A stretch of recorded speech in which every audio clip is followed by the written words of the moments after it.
영상을 시청해주셔서 감사합니다. 현재 미국의 움직임이 심상치 않습니다. 최근 백악관 내에서 미국이 핵선제 공격 금지 정책을 고려하고 있다고 전해지는데요. 이에 미국의 민주주의 동맹들은 난리가 난 모습을 보이고 있습니다. 조 바이든 대통령의 핵선제 공격 금지 정책은 사실상 미국이 핵우산을 거둬가겠다는 의미이기에 민주주의 진영 동맹들은 자신들의 안보에 대해 심각하게 걱정하고 있습니다. 그런데 민주주의 진영이 아닌데도 이번 미국의 결정에 근심이 태산 같은 국가가 있습니다. 바로 중국인데요. 미국이 핵우산을 거머가겠다며 쌍스 들고 좋아해야 할 중국이지만 오히려 더 불안해하고 있습니다. 그 이유는 미국의 정책 때문에 한국이 위기에 몰렸고 위기에 몰린 한국은 더 강해진다는 것입니다.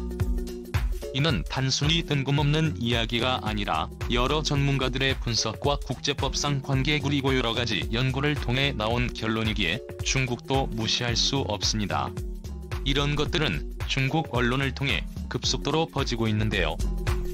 과연 백악관은 왜 핵선제 공격 금지 정책을 펼치고 있으며 그로 인해 일어날 파장과 중국이 왜 미국의 정책에 걱정하고 있는지, 그리고 한국은 왜 미국의 정책 때문에 강해지는지에 대해 알아보겠습니다. 최근 미국 조 바이든 행정부의 행보는 한 치 앞을 예상하기 힘들 만큼 이상한 방향으로 흘러가고 있습니다. 미국은 중국과 대립하면서 많은 국가들을 끌어들였는데 정작 본인들이 한 발 빼는 듯한 제스처를 취해 민주주의 동맹국들의 원성이 높아지고 있는데요.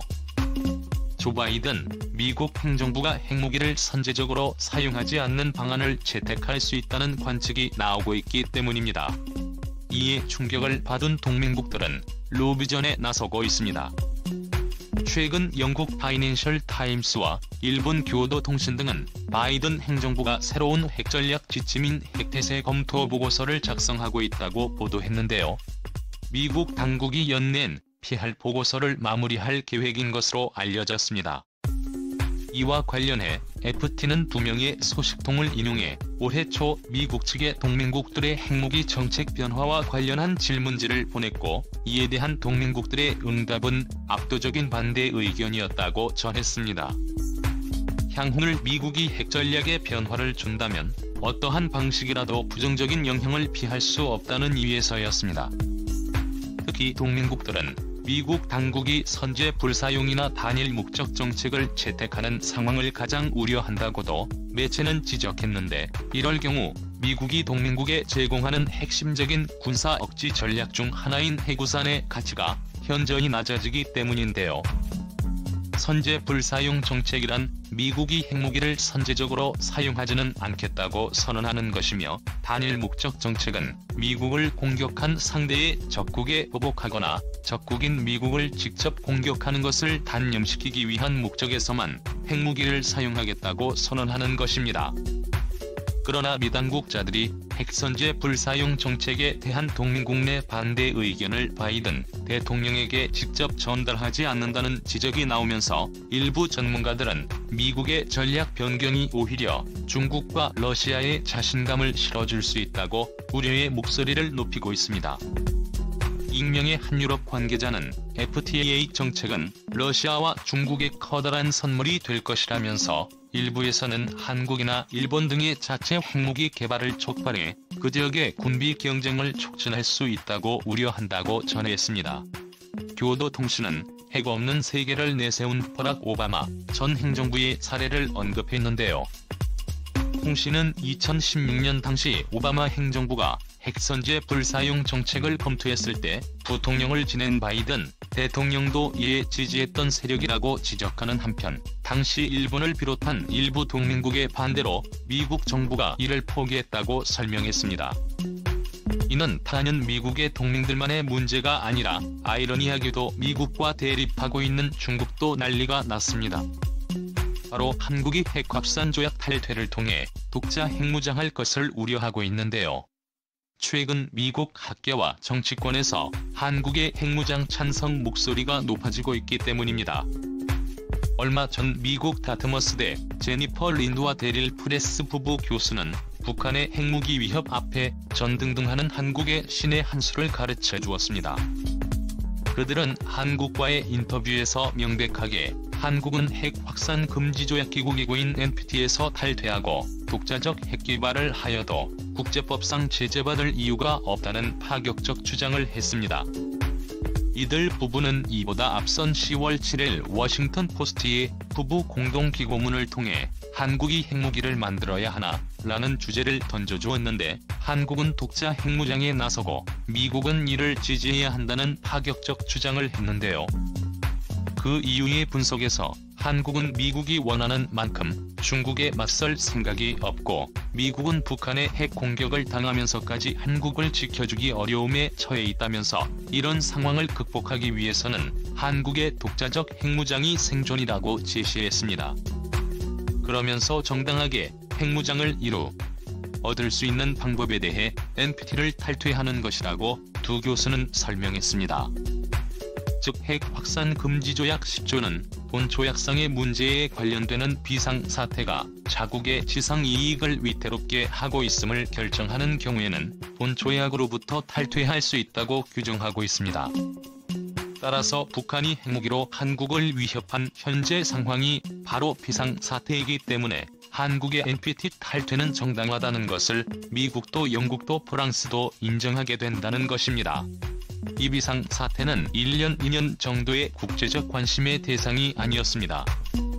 벌써 20년 가까이 국제적 논란의 대상이 되어왔으며 어떤 나라도 문제를 해결하지 못했고 결국 이제는 미국 본토까지 위협받는 비상사태에 이르렀습니다. 미국에서도 북핵 위협을 직접 받는 이런 상황에서 한국에 대해서만 NPT 조약을 지키라는 것은 어불성설이란 여론이 고조되고 있다는 것입니다. 국제법을 안 지키는 북한은 그대로 두고 국제법을 지키는 한국은 피해 당사국이 되지언정 등등 하는 아이러니한 현상을 그대로 두고 봐야 할 것인가 하는 의문이 고조되고 있다는 것인데요. NPT 규약에는 국제법을 잘 지키는 회원국이 비상사태에 직면했을 때 탈퇴할 수 있다고 했는데 한국이 바로 여기에 해당한 나라입니다. 인터뷰에서 어떻게 WP에 기고하게 되었나라는 한국 측의 물음에 프레스 교수는 세계 9개의 핵무기 보유국 중 한국보다 큰 내부적 안보 위협에 직면한 나라는 없다라며 한국은 불과 60km 거리의 핵 보유국의 위협에 노출되어 있다고 말했습니다. 그렇게 한국의 핵 보유는 합법적일 수 있다고 덧붙였는데요. 그들은 이때까지 핵 위협에 떨고 있으면서도 핵무기 개발하지 않은 것이 도리어 이상한 일이라며 상식을 가진 나라라면 한국의 핵 보유를 비난할 나라는 지구상에 없다고 말했습니다. 또한 린드 교수는 국제사회에서 한국은 매우 좋은 위치에 있다. 다른 국가들은 한국과 협력하고 한국 문화를 사랑한다. 한국은 자유민주주의 국가로 알려져 있다. 한국은 이미 국제법을 중시하는 나라들의 존중을 얻고 있다. 한국의 안보를 위해 핵무기를 필요로 한다는 사실을 이해하기 어렵지 않을 것이라고 했습니다.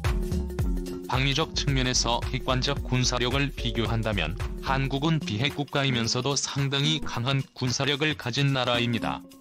그러나 전쟁이라면 한국은 재래식 무기로 북한은 핵무기로 전쟁을 해야 하는데요. 미랜드 연구소는 북한이 2017년이 되면 핵무기를 약 200개 이상을 보유할 것이라는 예상을 내놓았습니다. 한마디로 핵무기를 더 만들면 더 만들었지 절대 포기할 북한이 아니라고 본 것입니다. 프레스 교수는 이와 관련하여 한국이 당위성과 그 의지를 끊임없이 주장해야 하고 국제사회에 어필해야 하며 북한처럼 핵무기를 포기하겠다는 주장을 하여서는 안 된다고 강력하게 주장했습니다. 찰스 퍼거슨 미국 과학자협회 회장은 한국 핵무장 시나리오 비공개 보고서 회람에서 한국이 핵무장에 대해 마음만 먹으면 5년 내에 수십 개의 핵무기를 만들 수 있다고 말했습니다.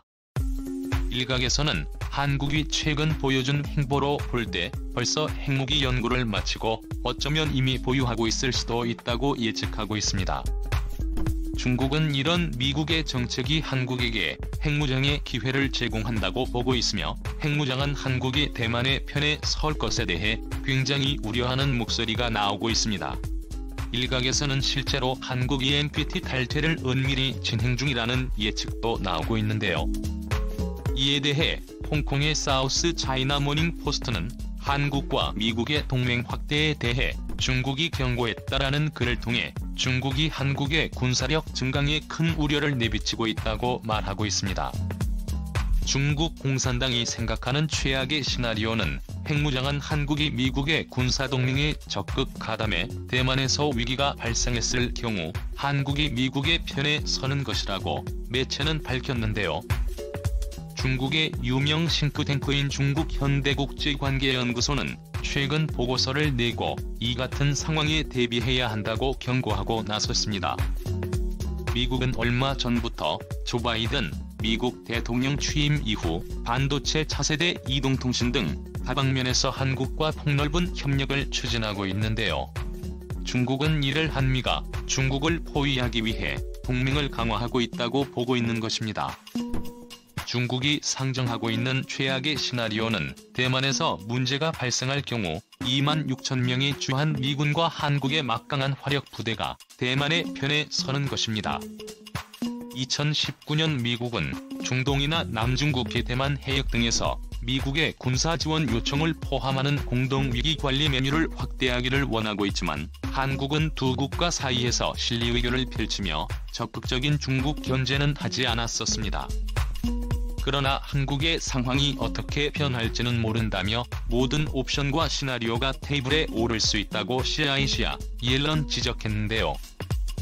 매체는 지난 5월 미국이 한국의 미사일 사거리에 대해 수십 년 동안 이어온 제한을 해제했고 4개월 후 한국은 잠수함에서 탄도 미사일을 발사했다며 이는 비핵 국가 중 최초라고 말하고 있습니다. 이에 매체는 치아의 CIR이 미사일 개발에 대한 제한을 해제해 한국이 중장거리 미사일을 개발할 수 있도록 허용함으로써 바이든 행정부는 한국에 당근을 제공했고 이는 중국을 봉쇄하기 위한 것이라고 설명했다고 밝혔습니다. 사실상 중국은 근래 한국이 핵무장을 할 것으로 예상하고 있으며 한국의 핵은 곧 중국으로 날아올 수 있다고 해석하고 있는데요. 한국의 핵무장은 자주국방을 위해 꼭 필요하며 이에 대해 다수의 국가들도 이해하고 있는 상황에서 어쩌면 이미 논의되고 있는지도 모릅니다. 국방은 스스로의 힘으로 해야 하며 국민들이 자주국방의 의지만 있다면 나라는 굳건할 것입니다.